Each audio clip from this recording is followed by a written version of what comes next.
Okay, so to get started with this morning, today we are talking about one of my favorite topics of all time.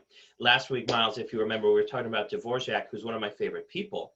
Today, we're going to talk about probably my favorite instrument, and that is the piano. We're going to dissect the piano. We're going to learn a little bit more about it, and we're going to cover some of the history about it. If you remember, several weeks ago for our first class, I don't remember if you were there or not, we talked about the beginning of the piano and when it kind of came onto the scene and was a new instrument.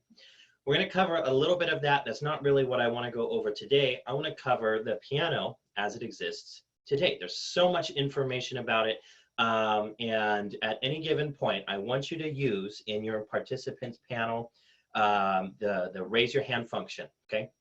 We're going to be doing this for everybody today. We're going to have times where everybody's going to clap for everybody else or raise their hand or whatever, and I'm going to ask questions to everybody. Now, there's only 3 of us right this second, so hopefully a few more people sign on, but we're going to be using that, so have that ready to go. Also, your chat box, you can send questions, and I encourage you, Miles, to ask some questions because we're going to be going over what I think is some really, really cool stuff, and I want to share it with you. But it can also be a little bit complicated to wrap your head around. So if you do have questions, please send me a message. Everybody can send a message in. It would be really good. So the piano, arguably one of my favorite instruments. I have 2, the cello and the piano, but probably my favorite instrument. And it came onto the scene at about the year 1700, right around there. There was a guy named Cristofori who had this idea. He wanted to create an instrument that could replicate the sounds of pretty much the entire ensemble range. And in doing this, he created a keyboard instrument that was similar to a harpsichord. And so it's got all the keys like you see on a piano today. But the harpsichord had one really big problem. It was either really loud or really quiet, and it couldn't do anything in between. It was only loud or only quiet. And so what Cristofori wanted to do is he wanted to create an instrument where he could do both at the same time, but also, hopefully, preferably, everything in between. A medium volume, a sort of extra loud volume. He wanted to be able to do a lot of this kind of thing. So he set out to create an instrument that's super complicated and had a lot of different functions, and I think is probably one of the most interesting pieces of technology that we have today. When we think about technology, we think computers, smartphones, electric pianos maybe, drum kits, electric drum, anything with electricity we think of as technology. But the piano is actually a really refined machine, just like any other machine, like a car or factory equipment. It's still a machine and it works like a machine. And we're going to talk a little bit about that today. Now, this fascinates me because it's really complicated in the sense that it has a lot of parts. It's got a lot of stuff going on. It's all really basic material, but it's got a lot of stuff going on. I want you guys to think about, I'm going to give you about a minute. I want you guys, both of you, to think about something that is interesting to you because it's complex and you like watching it or it's cool. And while you think about that, I'm going to give you the top 3 reasons that I love the piano and that it's my cool instrument. Okay. Reason number 1, the whole thing is made of natural materials. There's no electricity. There's no batteries. There's no metal parts that conduct information. It's all wood and felt, some plastic. It's all natural. Okay, that's number 1. Number 2, I think it's the coolest sounding instrument out there for musicians because you can get all these really high notes, all these really low notes, all at the same time, and loud and soft and everything in between. And number 3, it's one of my favorite instruments because I love to watch it. If you've ever been in the classroom and you watch the inside of the piano going, you see all the moving parts and it just looks really cool. Those are my top 3 reasons why I like the piano. Mr. Miles, what is something that fascinates you and that's really interesting to you?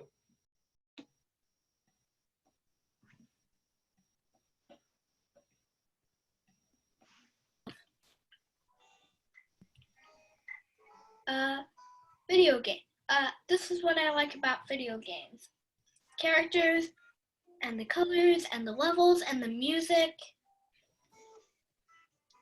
I like it. I used to play a lot of video games. I don't have much time for them anymore, but they're still fun. They're still fun. Do you have a favorite video game? Favorite? I'm not sure. Okay, that's all right. That's good. Mr. James, what are some interesting, complex things to you? Uh, the automobile. I love I love the concept of an automobile, not just that we use it every day, but it's kind of like an ultimate kind of guy gadget where we combined explosions in a practical way.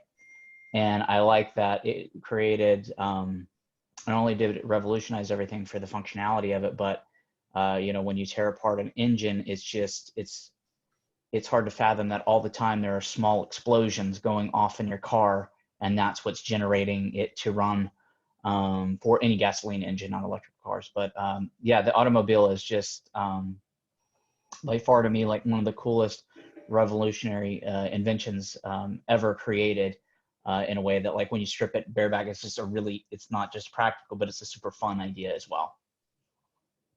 All right, very cool. And I like the explosions. I always forget about that when you're driving your car. There's all these like super tiny, like micro explosions going on, and those create energy. Those explosions inside a combustion engine, they create energy, and that energy is transferred into the motor, into the engine system, and that's what turns the wheel of the car.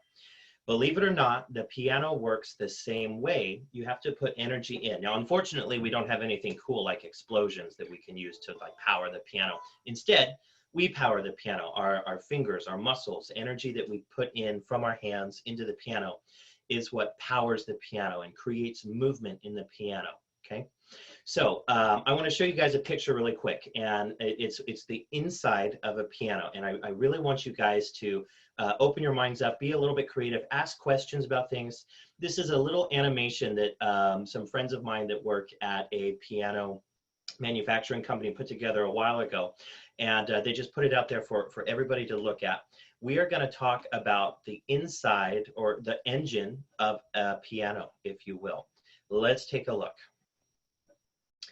All right, this is the inside of a piano, kind of looking at it from the side, all right? So we have a little fake keyboard here. We can click on that and we can watch all the pieces work. Now, there's three super important parts that I want you guys to notice. Three super important parts, okay?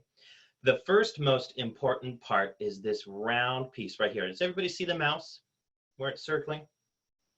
That is right here. This is what we call the hammer or the hammer head, okay? And this, when you press the key, it flies up and it hits the string, and it's what makes the noise. Take a look, watch this animation.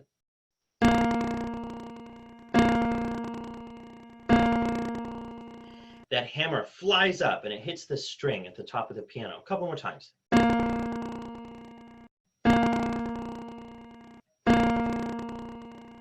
Flies up and it hits the string. Now, the reason it moves is because this long skinny piece on the bottom, you see where it says Renner right there? That's the back half of these keys. So these keys on the piano right here, that's what they look like on the outside. On the inside, it continues back, it goes back, and it attaches to this mechanism. Now, this mechanism is really tricky. We're not going to talk about that just yet. But the key flicks the hammer and it flies up and it hits the string, and you can see the string vibrating in this little animation. Okay. Now, there's this piece across the top of the piano, right where that string is. Everybody see the mouse where that's at? This is called the damper, and it's a little wooden block attached to two felt pieces that sit on the string. Now, we're going to come back to this idea a little bit later. But basically what this does is when you press the key, it lifts off the string and allows it to make noise. Mr. James, I want you to do an experiment with me. You've got your guitar out there, which is fantastic. I want to take a look at this. So if you take your hand and you lay it across your strings and you try to play the guitar with your hand on the strings, it doesn't really make any noise, does it? No. No. That's what this top piece is doing on the piano. It's covering the strings so that they don't really make any noise. Now, go ahead and take your hand off the strings and give us a strum. Now the guitar makes sound, okay? And this is what's happening inside the piano. Every time you press a key, this damper is what it's called, comes off the string and allows it to vibrate. And then it goes back down on the string and it stops it. The same way if Mr. James plays his guitar and then he takes his hand and he covers the strings, it's going to stop playing, okay? These are the three most important parts of the inside of the piano, and we're going to talk a little bit more about these. But first, I want to show you guys a video. It's not a super long video. It's about 5 minutes long, and they're going to talk about how a piano is put together and all of the work and all of the effort that goes into it. Now, this particular video was made by one piano company, and it was made a long time ago. So some things have changed a little bit, but for the most part, everything is going to be the same. We're going to take a look at this video, and then, whoops, we're going to come back here, and we're going to talk about these moving parts one more time, okay? Before we do that, I want to answer some questions. Miles, now's your chance. I want you to think of a couple questions that you can ask. But first, we're going to go to Mr. James, and we're going to ask him, I'm going to ask him first a couple of questions to review what we talked about. And then, Miles, I want you to come up with your own question. Mr. James, what are the three components that we've looked at so far? You don't have to mention them by name. I just am curious what each of them were and what each of them do. I'm going to leave the picture up here so you can see it and talk about it a little bit.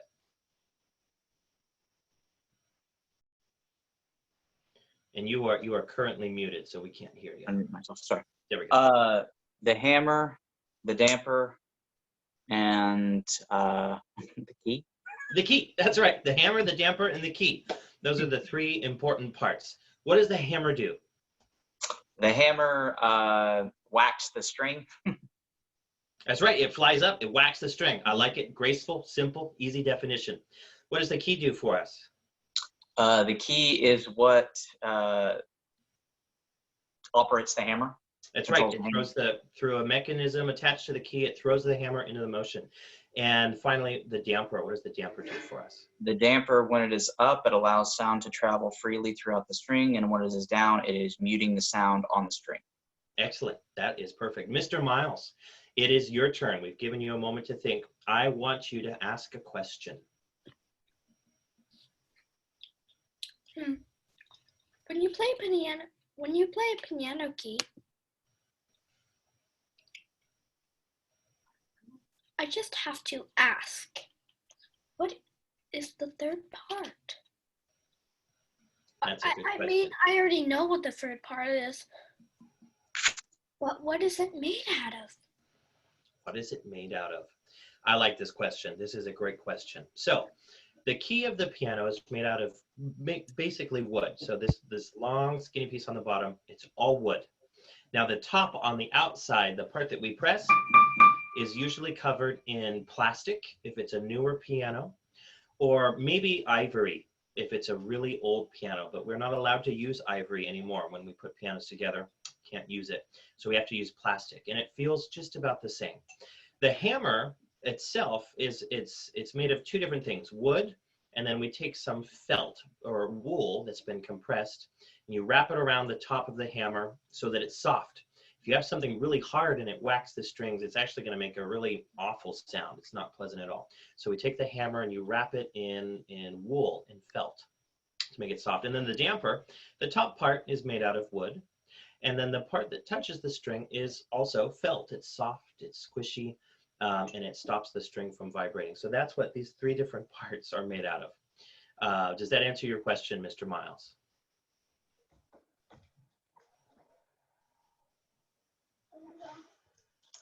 Take it back downstairs. And I hope that does. You can use the thumb up emojis in your settings there, and you can also leave your camera on. You don't have to have that turned up. There we go, Mr. James, thumbs up, answers the question. Okay, we're gonna hop over to this video right here, and we're gonna look at how a piano is made. Now, there's a lot of information in this video, and we are not gonna cover all of it today. We're only gonna cover the first part, but I want you to see all of the work that goes into making a piano. And I want you guys to be active and ask questions. So everybody here, I'm going to ask you questions about what we talk about, what goes on in the video, but I also want you to come up with your own questions, okay? And Miles, I want you to get your reaction tab open, because we're going to be giving James high fives, and we're going to applaud for him when he gets answers correctly. We need a lot of motivation here, and that's one way that you can help with that. All right. Here we go. It's about 5 minutes long. We might pause it before then and talk about some of this stuff. Here we go, how pianos are put together. 85% of the piano is wood. We inspect every piece of lumber that arrives at our factory to be certain that only the top grade of each wood used will be built into every Steinway piano. The lumber is air-dried for up to 1 year and then kiln-dried to remove any tendencies for warping and cracking. Now our basic construction begins with the most basic and dramatic procedure of all, bending the rim. Straight-grained hard rock maple is laminated and glued together in flat-grained sets. Flat graining gives a 47% improvement of vibrational characteristics over cross-grained plywood-style sets.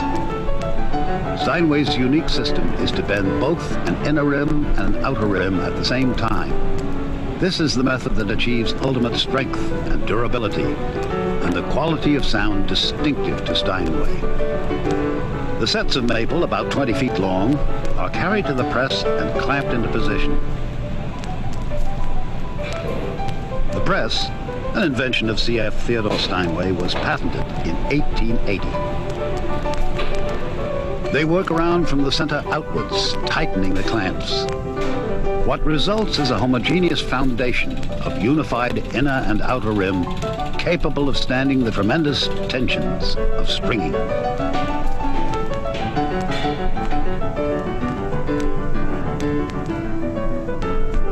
Each rim is removed from the press and stored upright in a conditioning room for several months, depending on size.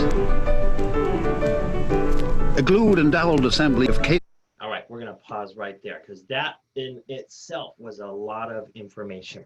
Okay, really cool stuff. I like this. Again, I could nerd out on this all day. I could watch this video over and over and over again and be perfectly happy. The first thing when I was watching this video that I noticed was he was talking about how long they let the wood dry out. They've got to let it dry. So when you go down to the forest and cut down a tree and you take it home, inside the tree there's sap, there's resin, there's water.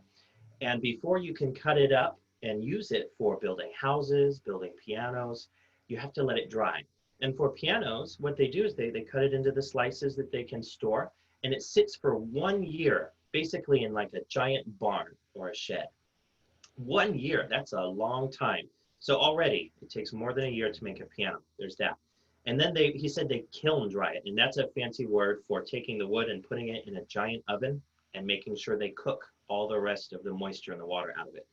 Now that part was this kind of the introduction to the next part, which is one of my favorite parts of the piano. What they do is he used a lot of big words. But basically they took thin strips of wood and they glued them together on top of each other, and they used a giant press to wrap it into the shape of a piano and hold it in place for a day, 24 hours. And then they took it off and it stayed in the same shape. And that's because wood is a very elastic material, especially when it's in long, slim slices. And so they take all of these long, thin slices and they wrap it around this mold, and they use these huge like cranks to make sure it all stays in the same shape. And then they pull it out and it stays in the same shape. And that becomes sort of the shell, or the outline of the piano. And this is for pretty much all pianos. He was talking about how it was their special system, blah, blah, blah. But everybody uses this system now. And it takes tremendous amounts of pressure and force. It takes, each one of those clamps can exert 1,000 to 2,000 pounds of force, which is a lot. That's like the weight of a car with each of those little clamps that they're using to mold it into shape. So that was the first part of this video. It's time for some questions. Mr. James, are you ready? It's trivia time. Mr. Miles, I want you to make sure you have your hand clapping ready, your thumbs up buttons, because we're going to be giving Mr. James a lot of encouragement as he goes, because this is a lot of information for him and for me. And if we get all the answers right, we got to make sure he's rewarded for his good attention. All right. So the first question that we're going to go over, what kind of wood did they use? Do you remember? I think he said maple. Is that correct? That's right. So for the outer rim, the part where they put in that giant press, they use straight grain maple. And that just means it came from a super straight, very tall tree. And they cut it into slices. Mr. Miles, oh, he's got his thumbs up sign. Awesome. Very good. Thank you, Miles. We're going to ask him another question. Question number 2. Let's see. How long did it have to sit in the press? 24 hours, but I paid attention to when you said it, not when he said it. Very good. So, Mr. Miles, can we get some hand clapping going on? Perfect. Awesome. Thank you, Miles. Okay, and the final question. And then after this one, Miles, I'm going to ask you a question or two. Okay, so be ready. All right, final question. What color was all the wood?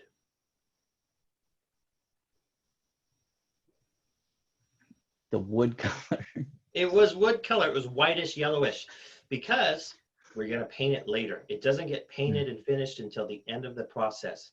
But that was one of my questions when I was watching it the first time. I was like, when are they going to paint it? When they're all done. That comes at the very end. Mr. Miles, are you ready? Yes. Okay. What stood out to you the most in that brief little section?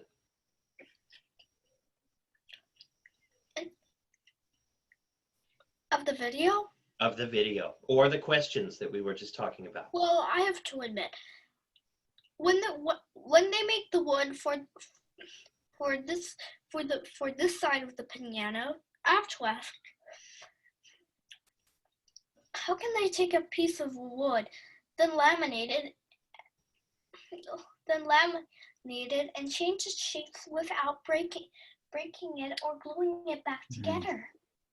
That is a good question. That's an excellent question. And it has to do with the way that they cut the wood. So wood is kind of like celery. Do you like celery, Miles?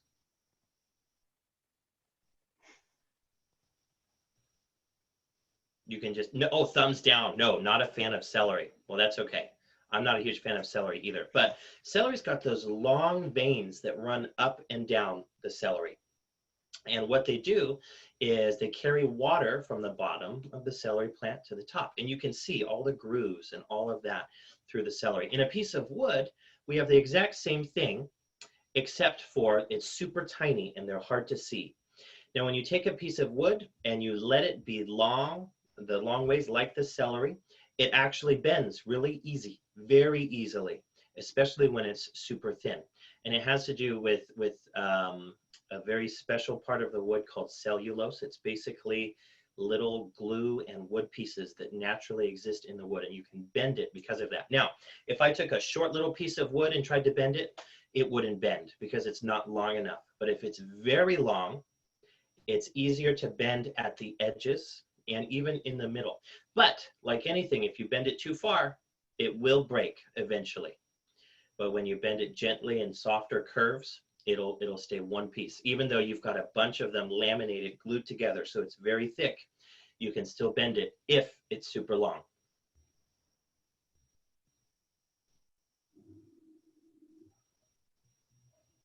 Okay, good, thumbs up, very good. Okay, so now we're going to take a look at the next part of the video, but before we do that, I want to show you what kind of piano they're making, because we have lots of different kinds. We've got electronic pianos, digital pianos, we've got short little pianos, we have taller ones, and we have super long ones. So we're going to take a look at the four basic kinds of piano right this second. Okay.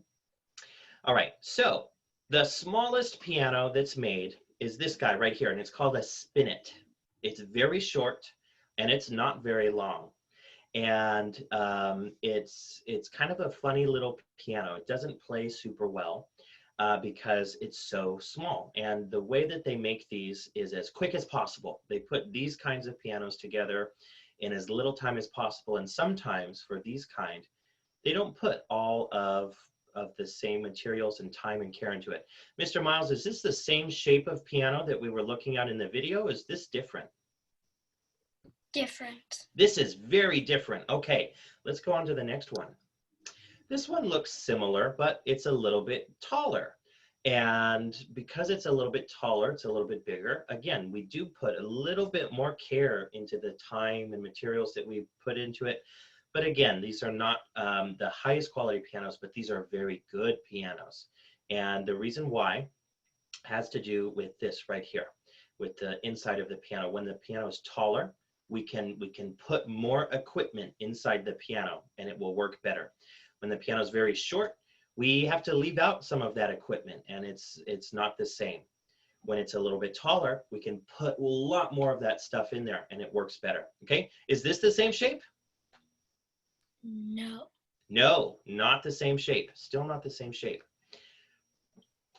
What about this piano? Is this the right shape? Yes. Are you sure? I Wait, don't think so. no. Let's see. Let's go over here. Let me back this up just a little bit. I mean, no. It is not. Look at the shape of that.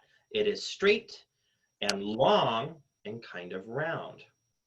What about this guy? No, he's just tall. But again, because it's taller, we can put more of this equipment inside it, and it works better, it sounds better, and it plays better. What about this kind of piano? Is this the right shape?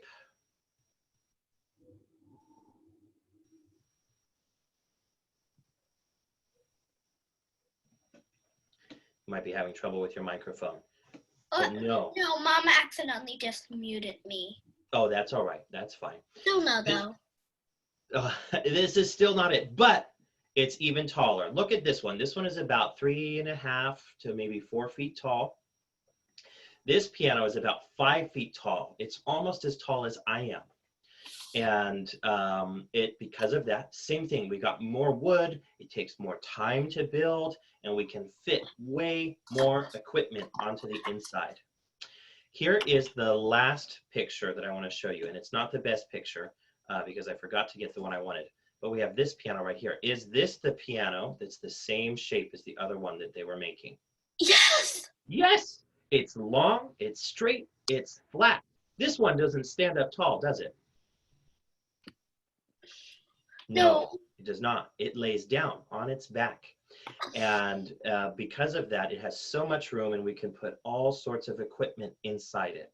Let's talk a little bit more. We're going to look at our video here. We're going to see some more of the stuff that they put inside a piano. They just finished making the shape, the outside, which is the black part that goes around the outside. They just finished that. Now they're going to start putting some more pieces into the inside. Let's see how they do that. From the press and stored upright in a conditioning room for several months, depending on size. A glued and doweled assembly of case cornice and rest plank are glued into the rim.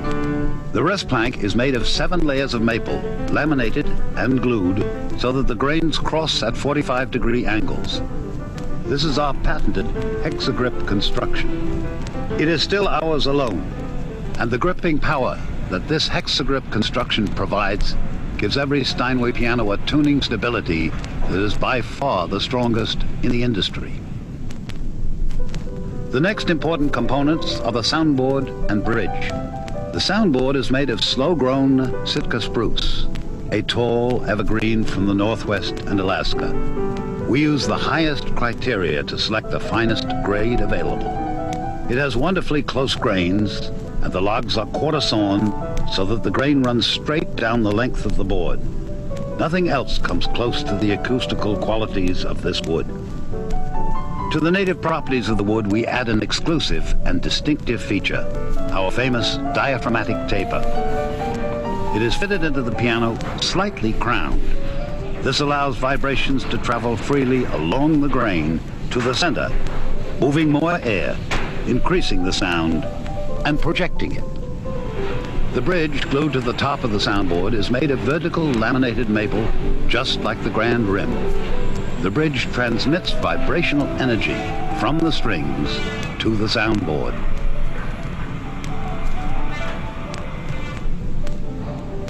One important... Okay, before we go on to the next part, we got to talk about this because they mentioned new kinds of wood. They had a lot of names, the sound plank, the soundboard, lots of stuff going on here, a new kind of wood. Let's talk about this. This is important. And to do that, we're going to go back to this picture right here. This is the finished product. When they're all done, this is what it's going to look like. But there's a lot of parts that he was talking about. So the first one, they were talking about that part that they bolted and they squeezed it into the bottom of the piano in the front. Did you see that, Miles?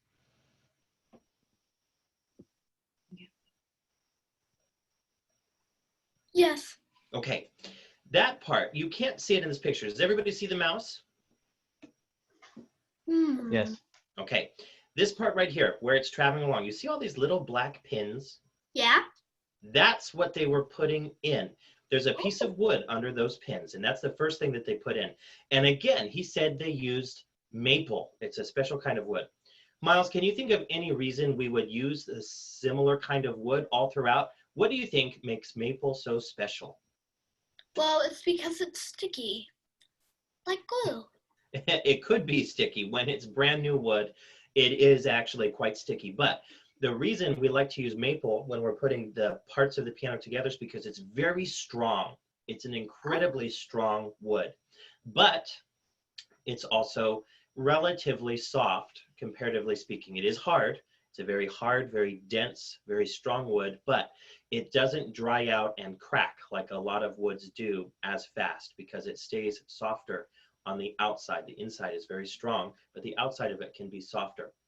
Okay, so we use maple because it's super strong. Why do we need strong wood? Why do you think we need strong wood? Because then the piano would break. That's right, the piano would break.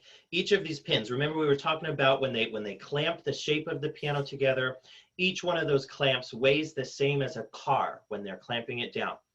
And so that's a lot of weight. There were 18 to 20 clamps on a small piano and maybe 30 to 40 on a big one. That's hundreds of thousands of pounds of pressure. So we have to have really strong wood to do that. But all of these black pins right here, what they do is they take a hammer and they drive it into the wood, and you got to have strong wood to be able to resist that. Does that make sense, Miles? Yes. Okay. The next part that they were talking about, they called the soundboard, which was flat. And he used a very special word. He used the word diaphragm. We know that word, don't we, Miles? Yeah. What is your diaphragm? A diaphragm is a part in your body. Yes, and what do we use it for? For our breathing? We use it for breathing, and it goes up and down inside your body. Well, the soundboard, which is this flat piece of wood on the bottom. You see this right here, this bird, this eagle printed on this piano? Yeah. This piece of wood right here, it's big, and it covers the entire bottom of the piano. This is called the soundboard. And the reason they called it a diaphragmatic soundboard is because it's glued around the edges, but that's it. It's allowed to sit inside the piano, and as you play it, and as you use the piano, it moves up and down a little bit with the piano.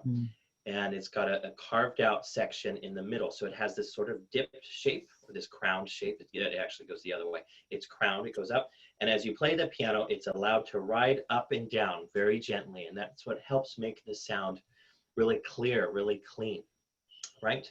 Mr. James, you look very intense. Do you have a question for us?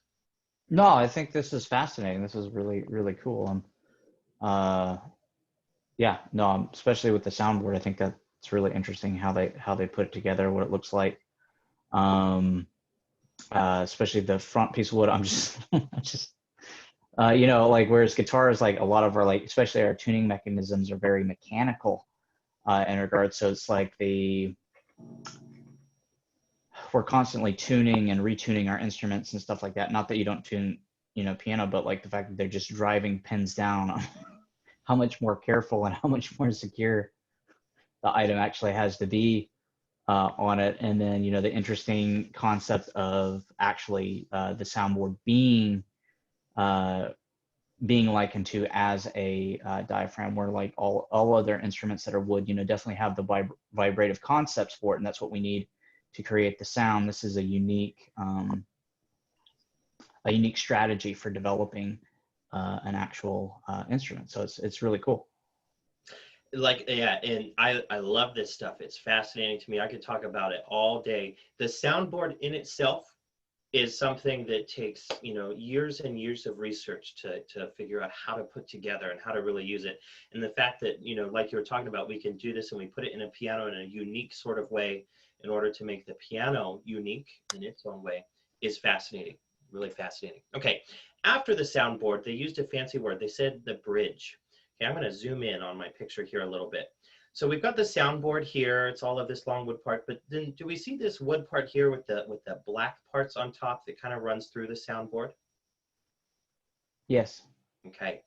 This is the bridge, and it's called a bridge because it works like a bridge. It stands up off of the soundboard, and that's where the strings connect to the soundboard. You glue the bridge down, and then you run the strings across the top, and they squeeze the bridge, and they push down on the bridge, and the bridge carries the vibration from the string, which we looked at a little bit in our animation over here. You can't see the bridge here, but here's that pin where the string is attached and it goes over the top. The bridge would be just here on the other side connected to the string, and it holds the strings up so they don't collapse and fall down on the soundboard.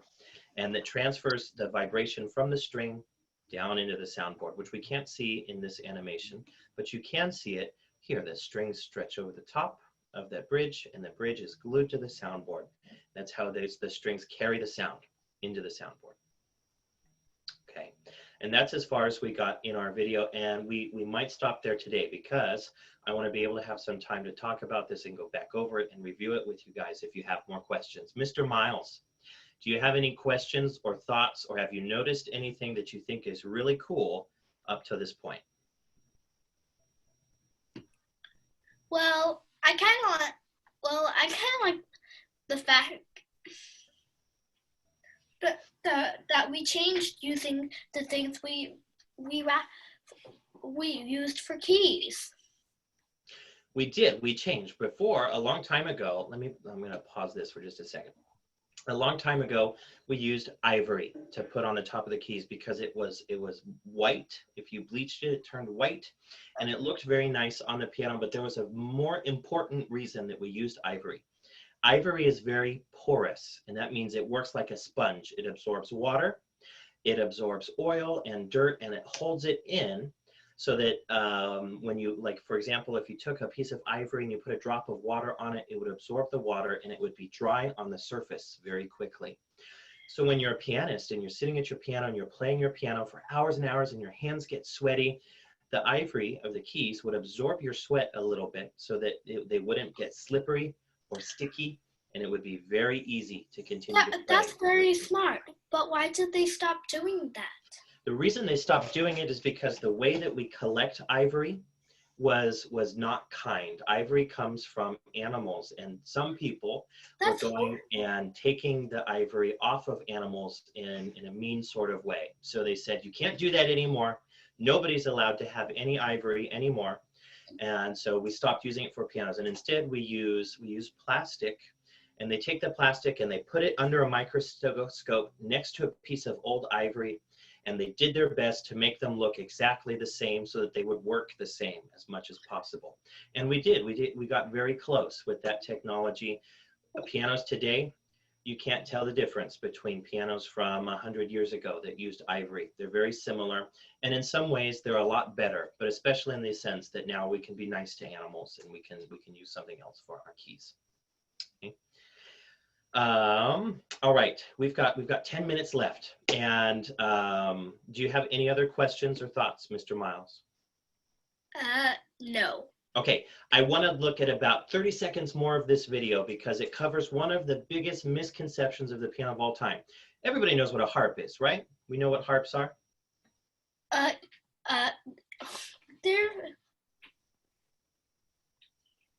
Yes. Yes. Yes. Okay, fantastic. Harps, they're tall golden instruments that have strings on them. And a lot of times people will use the word when they're talking about a piano. They look inside a piano and they see this long golden-like instrument.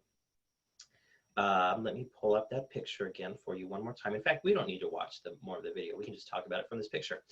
That big golden thing inside the piano. A lot of times people will call this a harp, but it's not a harp in the sense that it doesn't get used like a harp. It doesn't get played like a harp. It just kind of looks like one. Instead, in a piano, we call this a plate. P-L-A-T-E, just like the plates that you use when you eat breakfast or lunch or dinner or whatever, a plate. And it's metal, the same kind of metal that they make big bells out of, like that you put on the top of, like important buildings or churches or something like that. They just spray paint it gold. That's all. It's not actual gold. It doesn't have any copper in it usually, or anything valuable. It's usually just cast iron, like pans that you would cook with, or bells and towers, and they spray paint it gold. I just wanted to cover that really quickly because a lot of people ask, well, how do you fit a harp into a piano?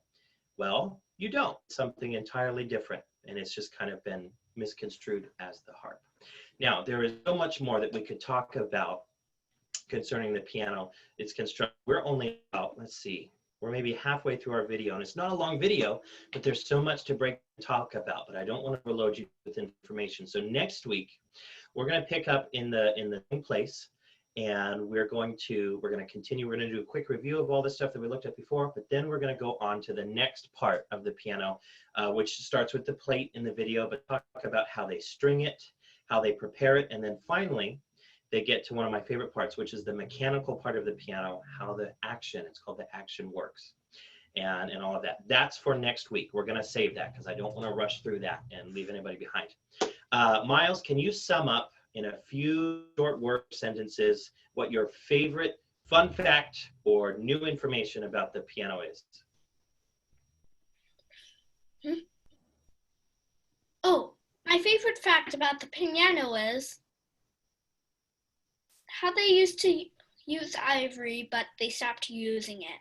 They stopped using ivory, and now we have plastic. What were some of the other materials that we do still use for the piano? Do you remember some of them? Lots of wood, Wood? maple, some of the poking out things. What are they made of? Those are metal. The pins that come up, those are metal. We use wood, metal. There's felt inside the piano, wool from sheep. There's some leather. Sometimes there's plastic. There's lots of things that go into a piano. And then, of course, there's paint. I'll switch into one thing. Yes. An instrument.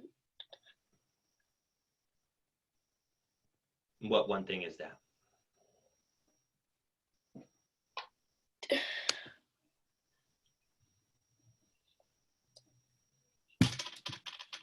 Oh, wait, that's all right. We'll come back to that in just a second. Mr. James, most fascinating concept or piece of information that you learned today. And Mr. Miles, get your clapping hands or your thumbs ups ready because we're going to give Mr. James some support here. I don't know. You know, there's a lot of cool points on it. A lot of thought-provoking kind of ideas about that piano. I think number one, definitely the way that they press it and the time that it takes, that it takes to actually create one of these is a period of, you know, if you're doing the math, this is several years, you know, from start to finish. Like, it's in the sense of like the wood, you know, this is a process that, like, if you decide to go out and build a piano, you got to dedicate a long time to it.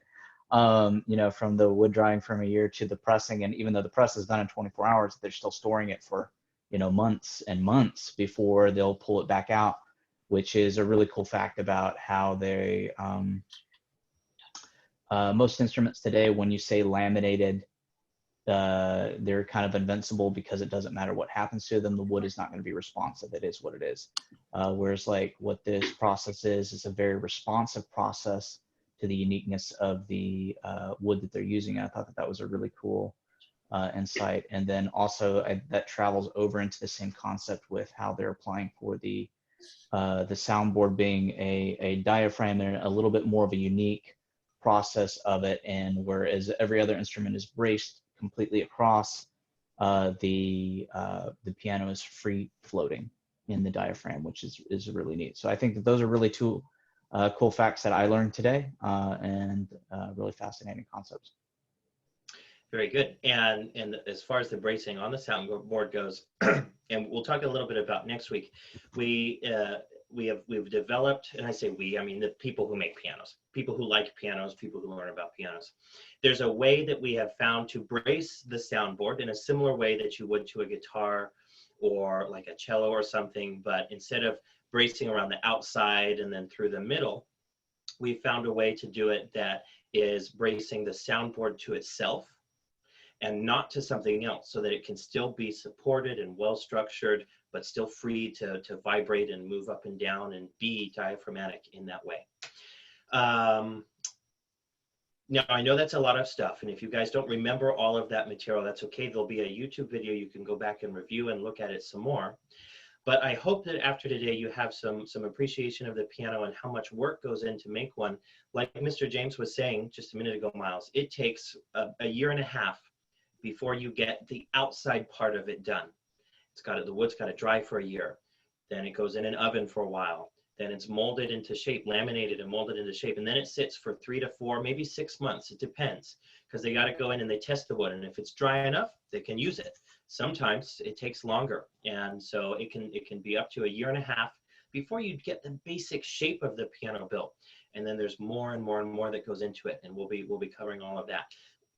What he didn't talk about is that the wood for the soundboard also has to dry in the same sort of process, but they do it at the same time, so it doesn't take more time. But all of the wood for the soundboard and the bridges, that's also been drying and being cut and shaped over the last year and a half as well, just at the same time. But there's so much energy and intensity that has to go into making a piano in order to get a good product when you're done, to have a wonderful instrument.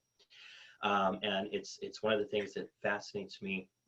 To this day, every time I think about it, I look at it, I listen to it, it's something that will always interest me because it's so cool. It's so unique and creative, and how somebody sat down and thought about this and was thinking about how to make it better. The level of intelligence and creativity that went into that process is amazing to me. It's amazing. This is why I love the piano. I hope, Mr. Miles, that you have some more knowledge about the piano. I'm glad that you picked up facts about the key coverings, ivory versus plastic, the materials that go into a piano and all of that.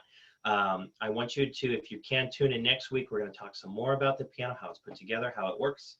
And if you have any questions about the piano as you're going throughout your week and you go, oh, I wonder how it works, make sure you write it down. Like I tell you in a lot of your lessons, write down the information or the question that you have, so that next week we can talk some more about it. Does that make sense, Miles? Okay. Okay.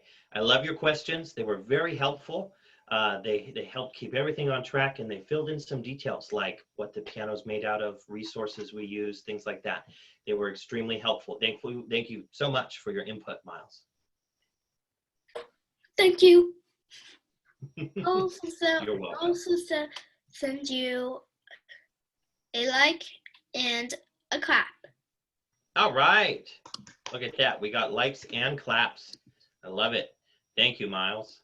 Make that free likes. Oh my goodness. Well, that is so cool.